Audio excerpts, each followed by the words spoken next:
TSPSC group 1లో భాగంగా భారతదేశ చరిత్ర, సంస్కృతి, గతంలో వేద నాగరికత గురించి నేను చెప్పడం జరిగింది.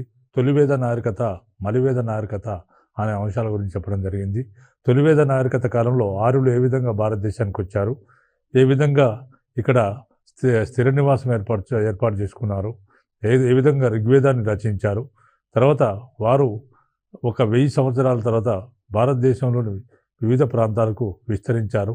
విస్తరించిన క్రమంలో వారి జీవన విధానంలో వచ్చిన మార్పులు, ఆ విధమైన మార్పుల గురించి మనకు మలివేద కాలం నాగరికత తెలియజేస్తుంది. మలివేద కాలం నాటి మొత్తం మనం తెలుసుకున్నాం గత క్లాసులో. మలివేద కాలం నాటి మత పరిస్థితులు ఒకటి మిగిలిపోయింది. ఈ టాపిక్లో మత పరిస్థితులు చెప్పడం జరుగుతుంది.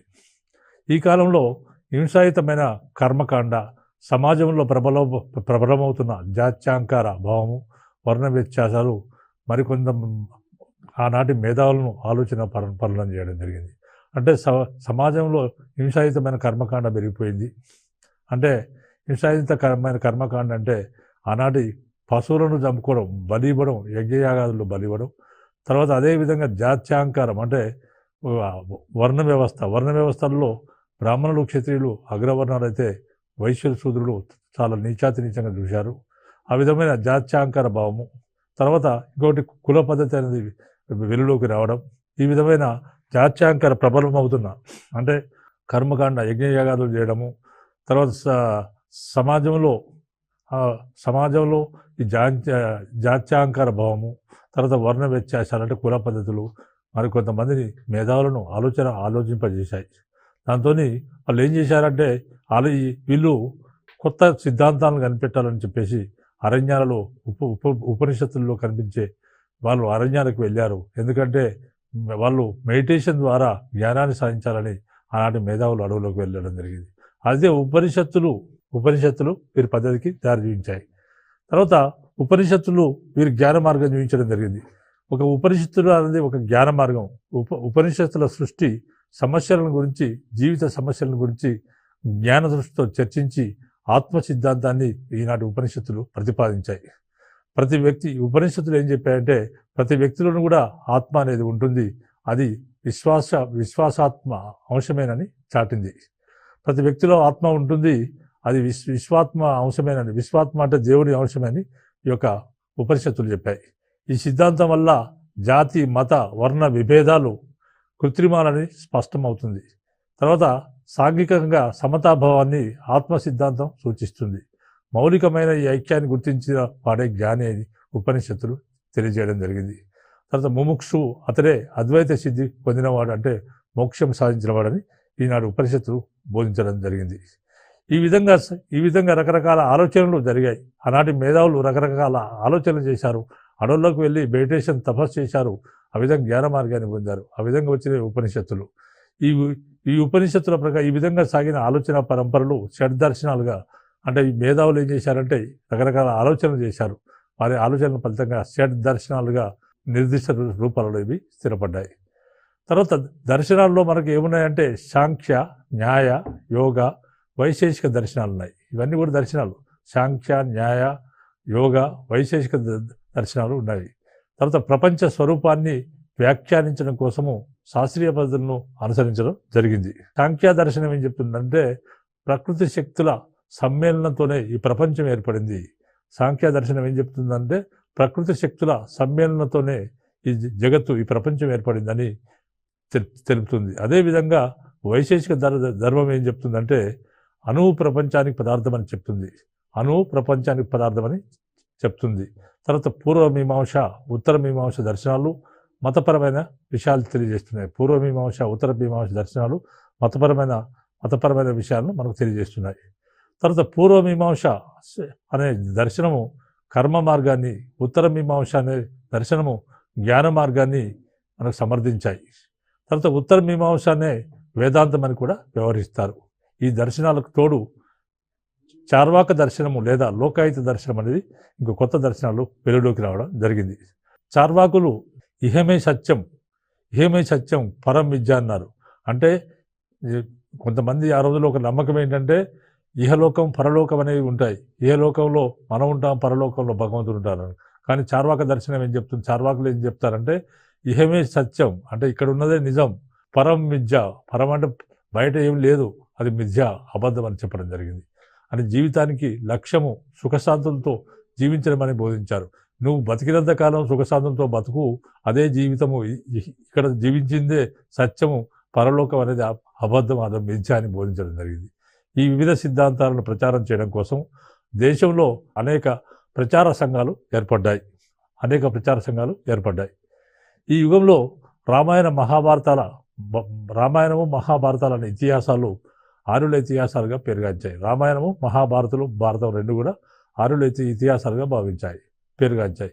రామాయణం ఏం తెలియజేస్తుందంటే ఆర్యులు ఉత్తర భారతదేశం నుంచి దక్షిణ భారతదేశం వరకు ఏ విధంగా విస్తరించారు, ఉత్తర భారతదేశం నుంచి దక్షిణ భారతదేశం ఏ విధంగా విస్తరించారనే విషయం మనకు రామాయణం తెలియజేస్తుంది. మహాభారతం ఏం తెలియజేస్తుందంటే ఆర్యుల మధ్య పరస్పరాధిక్యం కోసం జరిగిన పోరాటాలే మహాభారత యుద్ధం, కురుక్షేత్ర యుద్ధం మనకు తెలుస్తుంది. తర్వాత ఇది రామాయణము మహాభారతం రెండు కూడా ఆర్యుల ఇతిహాసాలుగా పేరుగాంచాయి. అవి బుద్ధుని కంటే ముందే, ఈ ఇతిహాసాలు అనేవి బుద్ధుని కంటే ముందే రచించబడి సూత్రయుగానికి చెందినవిగా చెప్పబడుతున్నాయి. ఆర్యులు దేశంలో తమ ప్రభావాన్ని విస్తరించే ప్రారంభ దశను రామాయణం సూచించడంలో మొత్తం దక్కన్లో ఆర్యుల ప్రభావం ఎలా విస్తరించబడిందని మహాభారతం తెలపడంతో ఈ ఇతిహాసాల చారిత్రక విలువ ప్రాధాన్యతలు మనకు వ్యక్తమవుతున్నాయి.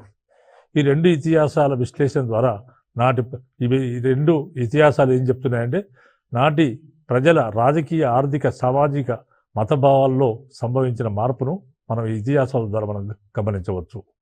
అంటే ఆర్యుల కాలం నాటి నీతి, సమాజము నీతి అనే విషయాన్ని మనకు రామాయణం తెలియజేస్తే ఆనాటి సాంఘిక జీవన విధానాన్ని మహాభారతం తెలియజేస్తుంది. ఈ విధంగా ఈ రెండు ఇతిహాసాల విశ్లేషణ ద్వారా మనకు నాటి ప్రజల రాజకీయ, ఆర్థిక, సామాజిక మతభావాల్లో సంభవించిన మార్పును మనం తెలుసుకోవడం జరుగుతుంది. ఈ రెండు ఇతిహాసాలు భారతీయ జనసత్యాలుగా భావించబడ్డాయి. ప్రజలు వీటిని తమ దైనందిన జీవనంలో భాగంగా గుర్తిస్తారు. ఇతిహాసాల్లో చెప్పబడ్డ ఆదర్శాలు అధిగమించలేనివిగా మనకు కనిపిస్తాయి. రామునిలో ఒక ఆదర్శప్రాయుడైన కుమారుడు రాజు భరత కనిపించగా, అంటే రామాయణం ఏం చెప్తుంది? రాముని జీవితాన్ని గురించి చెప్తుంది. రామునిలో ఒక ఆదర్శప్రాయుడైన కుమారుడు రాజు భరత కనిపించగా సీత గురించి ఏం చెప్పారంటే సౌకుమార్యతకు, తర్వాత పవిత్రతకు, సేవతత్పరతకు, వినయ విధేయతలకు ప్రతిరూపంగా సీతను చెప్పడం జరిగింది. మహాభారతము మంచి చెడ్ల మధ్య యుద్ధాన్ని దానిలో మంచి గెలుపును సూచిస్తుంది మహాభారతం. ఈ విధంగా ధర్మపాలన స్థాపించబడింది. మహాభారత గ్రంథ సారాన్ని విమర్చుకున్న భగవద్గీత భారత ప్రజల ఆత్మ లాంటిది. విజ్ఞాన సర్వస్వ స్వభావాన్ని కలిగి మన సామూహిక ఆత్మ అంతఃకరణకు నిధిగా నిలిచిన ఈ ఇతిహాసాల్లో దేశ ఆత్మ, ప్రజల వ్యక్తిగత ఆత్మలు ఐక్యంగా శాశ్వతంగా పీల్చుకుంటూ ఉంటాయి.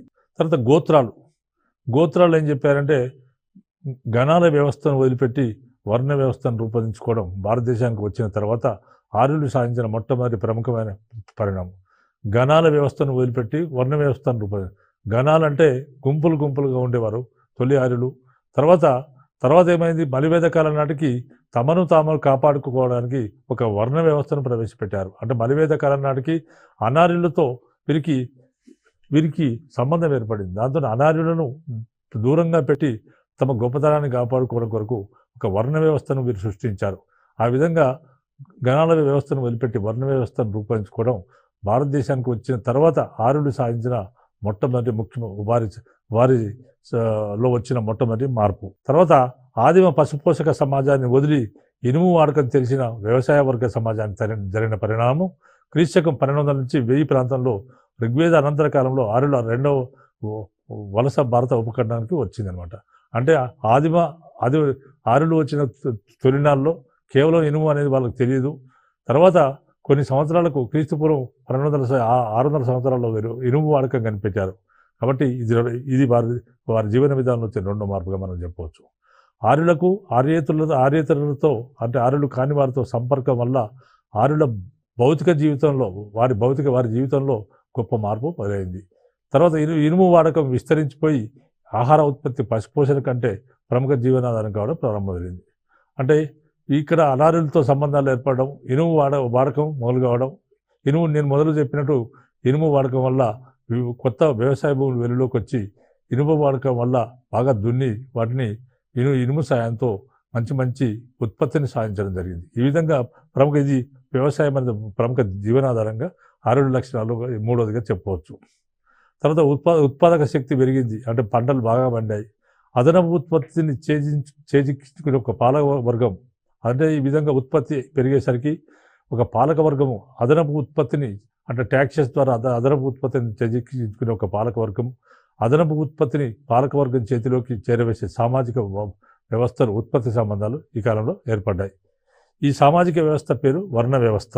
ఆర్యగణాల్లో మూడు వర్ణాలు ఏర్పడ్డాయి. వీళ్ళేంటంటే క్షత్రియులు, బ్రాహ్మణులు, వైశ్యులు మూడు వర్ణాలు మొట్టమొదటి ఏర్పడ్డాయి. క్షత్రియులు, బ్రాహ్మణులు, వైశ్యుల తర్వాత కాలంలో వ్యాపారులు అయ్యారు. ఫస్ట్ వైశ్యులు మామూలుగా వీళ్ళు కేవలం ఘనపోషణ చేసేవారు. తర్వాత కాలంలో వీరు వ్యాపారస్తులు అయ్యారు. కానీ క్రీస్తు పూర్వం 1000 సంవత్సరాల ప్రాంతం నుండి క్రీస్తకం తొలి శతాబ్దాల వరకు వీరి వైశ్యుల ప్రధాన వృత్తి వ్యవసాయంగానే మాత్రమే ఉండేది. వ్యవసాయము, ఉత్పత్తి చేయడము, అదనపు ఉత్పత్తిని 2 అగ్రవర్ణాలకు అందజేయడం వీరి ధర్మం. 2 అగ్రవర్ణాలు ఎవరు? బ్రాహ్మణులు, క్షత్రియులు. ఇక్కడ అగ్రవర్ణాలు. వ్యవసాయం ఎవరు చేసేవారు? ఇక్కడ వైశ్యులు చేసేవారు. ఈ విధంగా వ్యవసాయం చేసి అదనపు ఉత్పత్తిని పై అగ్రవర్ణాలకు అందించడం వైశ్యుల బాధ్యత. తర్వాత వీరి ధర్మము ఈ మూడు వర్ణాలు కాక 6లకు లొంగిపోయిన ఆర్యేతరులు ఉన్నారు. ఈ 3 వర్ణాలు ఫస్ట్ అయినాయి. 6లకు లొంగిపోయిన ఆర్యేతరులు ఉన్నారు. ఆ విధంగా 6లకు లొంగిపోయిన ఆర్యేతరులు దాసులు, ఇతర అడవికులు. మరి ఆర్యేతరులు ఎవరు అంటే 6లకు లొంగిపోయిన ఆర్యేతరులు, ఎవరైతే లొంగిపోయారో ఆర్యేతరులు ఉన్నారో వాళ్ళని ఏం చేశారంటే దాస్యులు అన్నారు. తర్వాత ఇతర అడవికులు ఎవరైతే ఉన్నారో వీళ్ళందరినీ ఈ ఆర్యులు శూద్రవర్ణంగా మలచడం జరిగింది. దాసుడు అన్న పేరే ఇప్పుడు సేవక స్థితిని సూచించే ఒక పదం అయిపోయింది. శూద్రులకు కనీస వ్యవసాయం చేసే అర్హత కూడా లేదు. ఈ 3 వర్ణాలకు సేవ చేయడం వీళ్ళ ధర్మం. వాళ్ళు ఏం చేయాలి? శూద్రులు ఏం చేయాలంటే పై 3 వర్ణాలు బ్రాహ్మణ, క్షత్రియ, వైశ్యులకు ఈ 3 వర్ణాలకు సేవ చేయడమే యొక్క శూద్రుల యొక్క ధర్మం, వారి బాధ్యత. తర్వాత వారి పశువులను పోషించాలి. ఈ పై 3 వర్ణాల వారి పశువులను పోషించాలి. ఇళ్లలోనూ పొలంలోనూ పెట్టి చాకిరి చేయాలి. ఇది శూద్రుల బాధ్యత. తర్వాత వర్ణ వ్యవస్థ మనకు ఎక్కడ చెప్తుందంటే ఋగ్వేదంలోని 10వ మండలంలో, చివరి మండలంలో పురుష సూక్తం ఉన్నది. అందులో మొట్టమొదటిసారిగా వర్ణ వ్యవస్థ ప్రస్తావన ఉన్నది. వర్ణ వ్యవస్థ ప్రస్తావన ఎక్కడ ఉన్నదంటే ఋగ్వేదంలోని 10వ మండలంలో పురుష సూక్తం ఉంది. పురుష సూక్తంలో మొట్టమొదటిసారిగా చెప్పబడింది. తర్వాత మరి వర్ణ వ్యవస్థ ఏ విధంగా ఏర్పడిందంటే ఆది పురుషుడి ముఖం నుండి బ్రాహ్మణులు పుట్టారని, భుజాల నుండి క్షత్రియులు పుట్టారని, తొడల నుండి వైశ్యులు పుట్టారని, పాదాల నుండి శూద్రులు పుట్టారని ఈ పురుష సూక్తం మనకు తెలియజేస్తుంది. తర్వాత ఏది ఏమైనప్పటికీ ఆర్యులు తమ రాజకీయ విస్తరణలో వివిధ అనార్య జాతులతో తారసిల్లారు. తర్వాత వీళ్ళు తారసిల్లినప్పుడు వీరికి ఒక సంపర్కం కలిగింది. మరి అనార్య జాతులు ఎలా ఉన్నారంటే నలుపు వర్ణము కలిగి భిన్న ఆచారాలు ఉండి సాంప్రదాయాలు గల వీరి సంపర్క సాన్నిధ్యాల నుంచి ఆర్యజాతి ప్రత్యేకతను కాపాడుకోవడం కొరకు వర్ణ వ్యవస్థ ప్రవేశపెట్టడం జరిగింది. ఎందుకంటే అనార్య జాతి వారితో సంపర్కం ఏర్పడినప్పుడు వాళ్ళకి ఈక్వలెంట్గా వీళ్ళని చూడలేదు. మేము గొప్పవాళ్ళం, ఆర్యులు ఏమన్నారు, మేము గొప్పవాళ్ళము కాబట్టి మా గొప్పతనం ఆ విధంగానే ఉండాలంటే అనార్య జాతులను తక్కువ కులాలుగా ప్రవేశపెట్టాలంటే వర్ణ వ్యవస్థ తీసుకురావాలి. ఈ విధంగా వర్ణ వ్యవస్థ తీసుకుని రావడం జరిగింది. దీని ఫలితంగా చాతుర్వర్ణ వ్యవస్థ, అంటే 4 వర్ణ వ్యవస్థ, 4 వర్ణాలు ఏర్పడ్డాయి. బ్రాహ్మణ, క్షత్రియ, వైశ్య వర్గాల వారు మొదటి 3 వర్గాలుగా, ఆర్యేతరులు ఈ 3 కూడా ఒకరు. బ్రాహ్మణ, క్షత్రియ, వైశ్య వర్గం వారు ఈ 3 కూడా ఆర్య జాతికి సంబంధించిన వారు. 4వ వర్ణం వారు దాసదాసులు, వాళ్ళ శూద్రులుగా ఏర్పడడం జరిగింది. తర్వాత యజ్ఞోపవీత ధారణ, యజ్ఞయాగాదుల నిర్వహణ, వేదాధ్యయనము, మంత్రోచ్చారణ మొదటి 3 వర్ణాల వారికే పరిమితం. యజ్ఞోపవీతం ధారణ, యజ్ఞయాగాదులను చేయడము, యజ్ఞయాగాదులు నిర్వహించడము, వేదాధ్యయనము చేయడము, మంత్రోచ్చారణ అనేది పైన ఉన్న బ్రాహ్మణ, క్షత్రియ, వైశ్య వర్గాలకు మాత్రమే పరిమితము. వర్ణాలకే వృత్తులకు మూలమని ప్రచారం కూడా ఉంది. ప్రాచీన నాగరికత దేశాలన్నింటిలోనూ సమాజాలు వృత్తి విభజన సూత్రం మీద ఆధారపడ్డాయి. స్థానికంగా ఉన్న వృత్తి విభజన పద్ధతికే ఆర్యులు వర్ణం అనే భావాన్ని చేర్చి వర్ణ వ్యవస్థను రూపొందించాలనే అభిప్రాయం ఉన్నది. తర్వాత బ్రాహ్మణ, క్షత్రియులు అగ్రవర్ణాలు. తర్వాత వీళ్ళు వేద విద్యాపారంగతులై యజ్ఞయాగాది దేవతారాధన చేయించడము, అధ్యయనం చేయడం, అధ్యాపనలు, బ్రాహ్మణ వృత్తులు, దేశ రక్షణ, అంటే మనకి ఇక్కడ బ్రాహ్మణులు ఏం చేసేవారంటే వేద విద్యా పారంగతులై యజ్ఞయాగాదులు చేసేవారు, దేవతలను ఆరాధించడం, పూజారులుగా పనిచేసేవారు. తర్వాత అధ్యాపనలు చేయడము, తర్వాత బ్రాహ్మణవత్తులు చేయడం. తర్వాత రెండో వారు క్షత్రియుల బాధ్యత ఏంటంటే దేశ రక్షణ బాధ్యతలను వహించడం, ప్రజలను పాలించడం క్షత్రియ ధర్మాలు. తర్వాత వైశ్యులకు ఏముండేవి అంటే ధర్మాలు వర్తక వ్యాపారాలు, వాణిజ్యం లేదా వర్తక వ్యాపారాలు, వ్యవసాయం వైశ్యుల యొక్క ప్రధాన వృత్తులు. తర్వాత శూద్రులు వ్యవసాయము పరిశ్రమల్లో కార్మికులుగా, వ్యవసాయ రంగంలో, పారిశ్రామిక రంగంలో కార్మికులుగా పనిచేసేవారు. అది కాకుండా అగ్రవర్ణాల వారు ధర్మశాస్త్రం విధించిన మరి వర్ణాశ్రమ ధర్మాలు ఉన్నాయి. వర్ణాశ్రమ ధర్మాలు ఏంటంటే బ్రహ్మచర్యము, గృహస్థము, వానప్రస్థము, సన్యాసము, 4 వర్ణాశ్రమ ధర్మాలు ఉన్నాయి. తర్వాత ఈ విధంగా ఈ వర్ణాశ్రమ ధర్మాలు ఎవరు పాటించాలంటే బ్రాహ్మణులు, క్షత్రియులు మాత్రమే వర్ణాశ్రమ ధర్మాలు పాటించాలి, మిగతా వాళ్ళు పాటించడానికి వీల్లేదు. వర్ణాశ్రమ ధర్మాలు శూద్రులు పాటించిన రాజు శిక్షిస్తాడు. వర్ణాశ్రమ ధర్మాలను నిర్వహణను కాపాడాల్సిన బాధ్యత ఎవరిదంటే రాజుది. తర్వాత ఈ విధంగా పుట్టిన పిల్లవాడు పుట్టగానే 5 సంవత్సరాలకు ఉపనయనం చేసి ఆయనను గురువు దగ్గరికి విద్యాభ్యాసానికి పంపిస్తారు. ఆ విధంగా విద్యాభ్యాసం కంప్లీట్ అయిన తర్వాత బ్యాక్ వస్తే ఆ విధంగా అదంతా బ్రహ్మచర్యం కిందకి వస్తుంది. తర్వాత ఆ విధంగా బ్యాక్ వచ్చిన తర్వాత ఆయనకు పెళ్లి చేస్తారు, అప్పుడు గృహస్థాశ్రమంలోకి వెళ్తారు. తర్వాత పిల్లలకు పెంచి పోషించిన తర్వాత వానప్రస్థ ఆశ్రమంలోకి పోతాడు. తర్వాత తన జీవిత చివరి రోజుల్లో సన్యాస ఆశ్రమం స్వీకరించి అడవులకు పోయి తపస్సు చేసుకొని తన మోక్షం కోసం ప్రయత్నం చేస్తాడు. ఇది వర్ణాశ్రమ ధర్మాలు. ఈ వర్ణాశ్రమ ధర్మాలు కేవలము బ్రాహ్మణులు, క్షత్రియులు మాత్రమే పాటించాలి, ఇతరులు పాటించడానికి వీల్లేదు. ఇతరులు పాటించకుండా చూడాల్సిన బాధ్యత ఎవరిదంటే రాజుది. తర్వాత క్రమక్రమంగా వృత్తులు వంశపారంపరంగా కావడంతో వృత్తి మార్పులకు అవకాశం క్షీణించింది.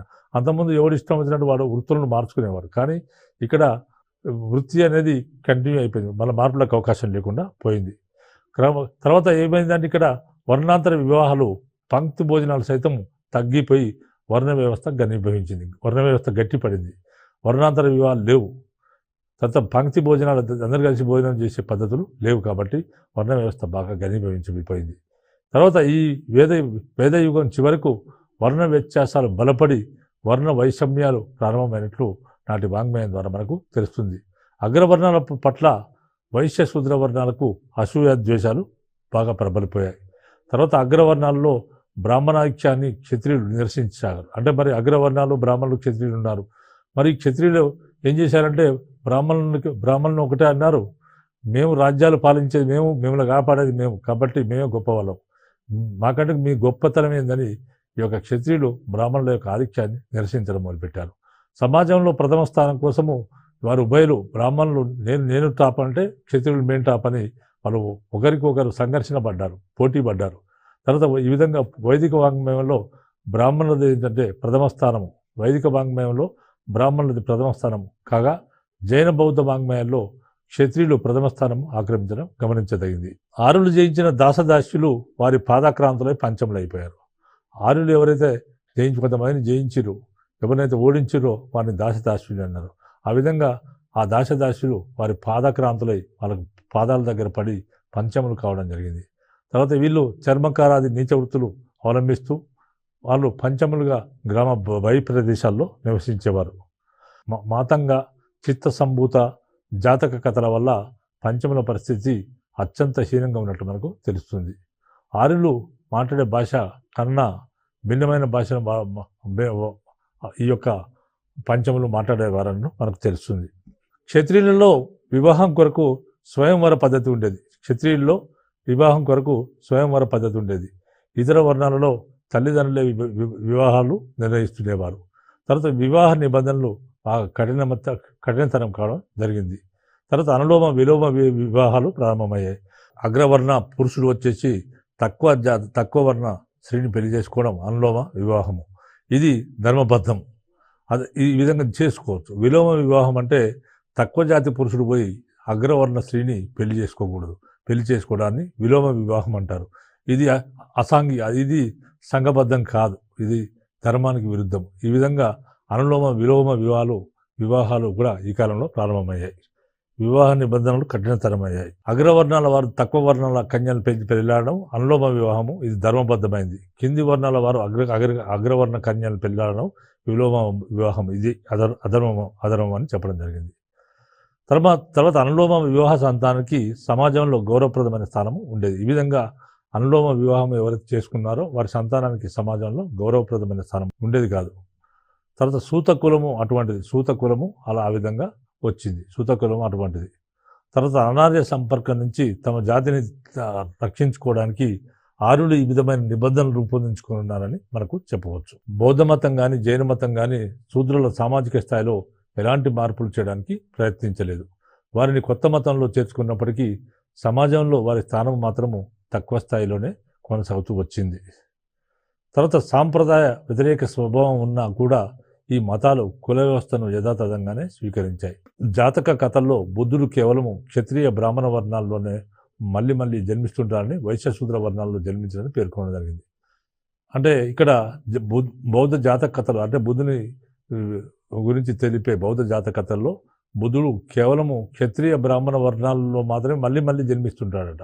అంటే బుద్ధుడు చచ్చిపోయిండు మళ్ళీ పునర్జన్మిస్తాడు. ఎక్కడ జన్మిస్తాడు? క్షత్రియ బ్రాహ్మణ వర్గాల్లో మాత్రమే జన్మిస్తాడు, మళ్ళీ జన్మిస్తుంటాడని. వైశ్య శూద్ర వర్గాల్లో మాత్రం జన్మించడని ఇక్కడ పేర్కొనడం జరిగింది. ఆ విధంగా జైన మతము తొలినాళ్ళలోని ఒక గ్రంథము జైనాచార్యులు తక్కువ సామాజిక స్థాయిలో ఉన్న వర్గాల్లో జన్మించారని పేర్కొన్నది. రెండో పేపర్లో భాగంగా మనకి ప్రశ్న ప్రధానంగా గతంలో చాలాసార్లు అడగబడింది. ఏంటంటే సింధు మరియు వైదిక నాగరికత లక్షణాలకు సంబంధించి పోలికలు మరియు వ్యత్యాసాలను తెలపండి అనే విషయము మనకు అడిగారు. సింధు నాగరికతకు తర్వాత వేద నాగరికతకు రెండింటి మధ్య పోలికలేంది, తర్వాత తేడాలేంది, ఏం పోలిక, ఈ నాగరికతకు ఆ నాగరికతకు పోలికలు ఏమైనా తేడాలు ఉన్నాయని గతంలో అడిగారు. దీనికి సంబంధించిన మనకు ఇప్పుడు వివరించడం జరుగుతుంది. సింధు నాగరికత పూర్తిగా పట్టణ నాగరికత, వైదిక నాగరికత పూర్తిగా గ్రామీణ నాగరికత. సింధు నాగరికతకు వేద సంస్కృతికి మధ్య గల తేడాలను అధ్యయనం చేయడం చాలా ఆసక్తికరంగాను విజ్ఞానప్రదంగాను ఉంటుంది. ఈ రెండు నాగరికతల్లోనూ సాధారణ అంశాలు చాలా ఉన్నాయి. అంటే రెండు నాగరికతల్లో కూడా సాధారణ అంశాలు అంటే రెండు కలిసిన అంశాలు చాలా ఉన్నాయి. మనకు జంతువుల్లో తీసుకుంటే గొర్రెలు, ఆవులు, ఎద్దులు, కుక్కలు, ఎలుగుబండ్లు, ఏనుబోతులు, ఏనుగులు, జింకలు, ఈ అన్ని జంతువులు మొదలైన వాటి గురించి సింధు నాగరికత ప్రజలకు తెలుసు. గొర్రెలు, ఆవులు, ఎద్దులు, కుక్కలు, ఎలుగుబండ్లు, ఏనుబోతులు, ఏనుగులు, జింకలు మొదలైన వాటి గురించి సింధు నాగరికత ప్రజలకు తెలుసు. కానీ వేదకాలంలోని ఆర్యులకు కూడా వీటి గురించి, ఈ జంతువులన్నిటి గురించి కూడా వాళ్ళకు కూడా తెలుసు. సింధు తర్వాత వేద ఆర్యుల స్త్రీ పురుషులు ఇద్దరు కలిసి ఏం చేస్తారు? మరి ఇక్కడ పోలికలు ఏంటంటే ఇవన్నీ. మొదటి పోలిక, ఈ జంతువులన్నీ కూడా, ఇప్పుడు నేను చెప్పిన జంతువులన్నీ కూడా రెండు నాగరికత ప్రజలకు తెలుసు. తర్వాత వేదారులు వేదారుల కాలం నాటి స్త్రీ పురుషులు తలకట్టు పద్ధతుల్లో చాలా పోలికలు కనబడుతున్నాయి. వేదకాలం ఆర్యుల స్త్రీ పురుషుల తలకట్టు పద్ధతుల్లో చాలా పోలికలు కనిపిస్తున్నాయి. జుట్టును జాగ్రత్తగా దున్ని చుట్టి జడలు వేసుకునేవారు, తర్వాత మడిచేవారు. మగవాళ్ళు గడ్డాలు పెంచేవారు, జుట్టును జాగ్రత్తగా దువ్వి చుట్టి జడలు వేసుకునేవారు, ముడిచేవారు. మగవాళ్ళు గడ్డాలు పెంచేవారు. తర్వాత వస్త్ర పరిశ్రమ పరిజ్ఞానము సింధు ప్రజలకు, వేద ఆర్యులకు కూడా ఉంది. అంటే వస్త్ర పరిజ్ఞానం అంటే బట్టలు వేసుకునే పద్ధతి ఈ రెండు రకాల నాగరికతల ప్రజలకు పోలికలు ఉన్నాయి. తర్వాత దేనినైనా అంగీకరించి అనుగుణంగా అనుసరించడం, ఒదిగిపోయే సరళ స్వభావము ఆర్యుల్లో ఉంది. అంటే దేన్నైనా ఏ పద్ధతినైనా అంగీకరించడం, తర్వాత పరిస్థితులకు అనుగుణంగా అనుకూలంగా ఒదిగిపోయి ఉండడం, సరళ స్వభావం, మంచి మృదు స్వభావం కలిగి ఉండడం ఆర్యుల్లో ఉంది. ఈ స్వభావం మాత్రం సింధు ప్రజల్లో లోపించడం వల్ల సింధు లోయలో విలసిల్లిన సింధు నాగరికత పతనమైంది. ఇది తేడా అనమాట. వాళ్ళకి తేడా ఏంటంటే వేద ఆర్యులు దేనినైనా అంగీకరిస్తారు, దానికి అనుగుణంగా నడుచుకుంటారు. తర్వాత పరిస్థితులకు అనుగుణంగా ఒదిగిపోయే సరళ స్వభావం ఉంటుంది వారిలో, ఆర్యుల్లో ఉంది. కానీ ఈ స్వభావం సింధు ప్రజల్లో లోపించడం వల్ల సింధు లోయలో వెలిసిన సింధు నాగరికత పతనం కావడం జరిగింది. తర్వాత సింధు నాగరికత గురించి తెలుసుకోవడానికి మనకు ఏకైక ఆధారం పురావస్తు అవశేషాలే. అంటే సింధు నాగరికత గురించి మనం తెలుసుకోవాలంటే మనకు ఉన్న ఏకైక ఆధారం అంటే సింధు నది లోయలు తవ్వకాలు జరిగిన పురావస్తు ఆధార అవశేషాల వల్లే సింధు నాగరికత అనేది ఒకటి ఉన్నది మనకు తెలిసింది. కానీ వేద ప్రజలు పురావస్తు అవశేషాలనే కాకుండా వేద ప్రజల కాలం నాటి పురావస్తు అవశేషాలు కూడా మనకు లభ్యమయ్యాయి.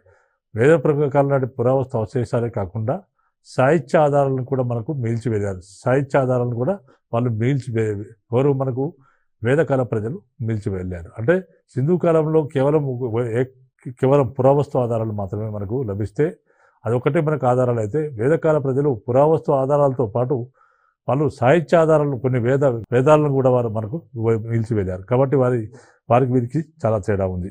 తర్వాత పశ్చిమ భారతదేశంలో సింధు లోయలో ఈ నాగరికత బాగా వెలిసిల్లింది. పశ్చిమ భారతదేశంలో సింధు లోయలో ఈ సింధు నాగరికత బాగా వెలిసిల్లింది. కానీ వారి నాగరికత పునాది కాంస్య పాషాణ వ్యవస్థపై ఆధారపడింది. వారికి ఇనుము గురించి తెలియదు, కానీ ఆర్యులు చాలా విస్తృతంగా విస్తరించారు. అంటే సింధు నాగరికత ఎక్కడ వెలిసిందంటే పశ్చిమ భారతదేశంలో వెలిసింది.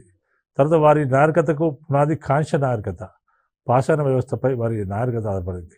వారికి ఇనుము గురించి సింధు నాగరికత ప్రజలకు ఇనుము గురించి తెలియదు, కానీ ఆర్యులు చాలా విస్తృతంగా విస్తరించారు. కానీ ఆర్యులు చాలా విస్తృతంగా విస్తరించినప్పుడు వారికి ఇనుము గురించి వారికి తెలుసు. తర్వాత ఆర్యుల యొక్క ఇనుముకు సంబంధించిన సాంకేతిక పరిజ్ఞానం ఉంది. ఆర్యులకు ఇనుముకు సంబంధించిన సాంకేతిక పరిజ్ఞానం ఉంది. తర్వాత వేదయుగంలో అశ్వాలను మచ్చిక చేసుకునేవారు. వారికి ఇనుముకు సంబంధించిన సాంకేతిక పరిజ్ఞానం ఉంటే వేదయుగంలో అశ్వాలను మచ్చిక చేసుకునేవారు. మన సింధు కాలంలో అశ్వాల గురించి తెలియదు, కానీ వేదకాలం వారికి అశ్వాల గురించి తెలుసు. సింధు ప్రజలు ఆ విధంగా అశ్వాలు లేవు, ఆ విధంగా వాళ్ళు మచ్చిక చేయలేదు. తర్వాత సింధు ప్రజలు శాంతి ప్రియులు, శాంతిని కోరుకునేవారు. వారికి ఆయుధాలంతా పెద్దగా లేవు. సింధు ప్రజలకు ఆయుధాలంతా పెద్దగా లేవు. ఆర్యులు మాత్రం యుద్ధ ప్రియులు, ఎన్నో రకాలైన ఆయుధాలను రూపొందించుకున్నారు ఆర్యులు. తర్వాత సింధు ప్రజలు ప్రధానంగా నగర జీవితం జీవించేవారు. సింధు ప్రజలు పట్టణ జీవితం లేదా నగర జీవితం జీవించేవారు. తర్వాత బాగా అభివృద్ధి చెందిన నగర వ్యవస్థలో అన్ని పారిశుద్ధ్య సౌకర్యాలతో తీర్చిదిద్దిన వీధులలో అలరారే నగరాల్లో సింధు నాగరికత ప్రజలు జీవించేవారు. కానీ వేద నాగరికత ప్రజలు ప్రాథమికంగా గ్రామీణులు. వారికి పశుపాలన వ్యవసాయం ప్రధాన వృత్తులుగా ఉండేవి. తర్వాత వారికి నగర నిర్మాణంలో సింధు ప్రజలకు ఉన్నంత అపార నైపుణ్యం లేదు. మరి నగర నిర్మాణంలో ఎవరికి ప్రముఖ స్థానం ఉందంటే సింధు ప్రజలకు ఉంది. అదేవిధంగా వేద ప్రజలకు ఆ నైపుణ్యం లేదు.